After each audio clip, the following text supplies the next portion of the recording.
Hello, welcome to Cyber Shield, tackling cybercrime together. I'm your host, Dogo Mcoast. And in this podcast, we explore the ever-evolving world of cybercrime and discuss how to protect ourselves and our communities from digital threats. Did you know that cybercrime is expected to cost the world 10.5 trillion billions annual by 2025? That's more than the GDP of most countries. These crimes affect everyone from individual to big corporations and even government. So that's why today we are talking about creating awareness around cybercrime and more importantly, how we can combat it. So let's dive into this podcast till the end of it. First, I want to talk about the rise of cybercrime in a little bit of time. Cybercrime is not new. It started decades ago with simple email scams, and but today it has evolved into a sophisticated industry. So let's break down some of the most common types of cybercrimes. First, there is phishing. This is when criminals send fake emails or messages pretending to be trusted organizations like your bank to steal your login details or login credentials or personal information. For example, you might get an email saying your account has been locked. Click this link to reset your password. Always verify the senders before clicking that email or that message. Take note of that. And another big one is ransomware. Hackers lock your computer or data and they demand payment to release it. So just last year, a hospital system was shut down for days due to a ransomware attack. So guys, take care of that one. That's some ransomware.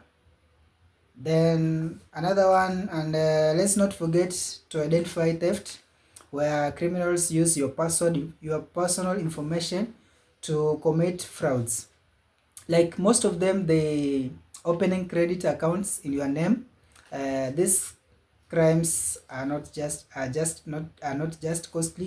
costly, but they are emotionally draining. That's true. If you agree with me, then the impact of cybercrime is massive. It's massive, which is why understanding it is the first step towards protection. So you need to understand cybersecurity first. That's the first step towards protection. Then we are going to take the spotting cyber threats. We're going to spot most of the cyber threats so that we can identify cyber threats before they affect us. You need to spot them, to identify them, to recognize them so that before they are going to affect us. For example, have you ever received a message with a link that just didn't look right? If yes, those links often have strange spellings or come from email addresses that look similar to legitimate ones but have small differences. Like for example, you get some email that is banking support at gmail.com instead of your bank official's domain. So when you get such an email, don't try to log into that email. Maybe it's a spam or it's a threat to you. You will lose your money. Don't try. So if that's true, be cautious of messages that creates a sense of urgency, like act now or lose access. If you get a message like that, it tells you to act now urgently or you will lose access to that. Maybe it's a credit card or your bank account, you will lose access to that. That's an example of cyber threats. Cyber criminals use fear to get you to act quickly. So take note of that. So most of them, they use fear. They try to send you unpleasant messages to act. So take note of that, and if something feels off, it probably is. Take a moment to verify the sender, and when in doubt, don't click. You need to take a moment to verify if the sender is true. If it is your bank who communicates to you, then go on. If it is not, don't reply to that.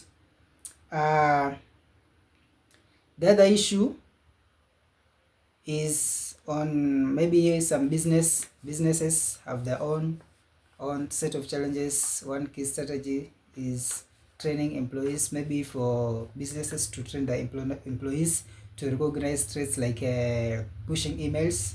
Human error is one of the biggest causes of cyber breaches. And do not forget regular backups. Business should back up their data to secure locations so that they are not completely at the mercy of ransomware attacks. So make sure you change your password regularly in order to avoid those spams, and change your credentials so that to make it safe. That's for an individual, and if it's for a government, it should create it's about creating strict laws and working with tech companies to improve security infrastructure. Everyone has a role to play. Remember, in a government, everyone has a role to play, and take note of that. And government should liaise with the tech companies in order to improve their security infrastructure. And the role of society in fighting cybercrimes. Beyond individuals and organizations' efforts, society as a whole plays a critical role. If you notice a cybercrime, report it to the authorities. Many countries have hotlines or website for this. When you get a message, maybe you can report it to the required host. And do not underestimate the power of education. So this is the final, and I will take you guys. Do not underestimate the power of education. Share what you have with your friends and families, especially those who might not be tech savvy. For those who did not have the knowledge of these cybercrimes, so take note and tell them to beware, to avoid such freaking emails. Before we wrap up, we want to leave you with a few resources. Click on our videos for more tips on cybersecurity, and remember to report suspicious activity immediately. If you found this episode helpful, share it with your friends and family. Let's build a safe online world together. That's all for today's episode of Cyber Shield, tackling cybercrime together. Thank you for joining us. And lastly, don't forget to subscribe and tune in next time when we'll discuss how AI is reshaping cybersecurity. And stay safe online. Stay safe online, and have a good day. Your host, Dogo Mcoast. Welcome all.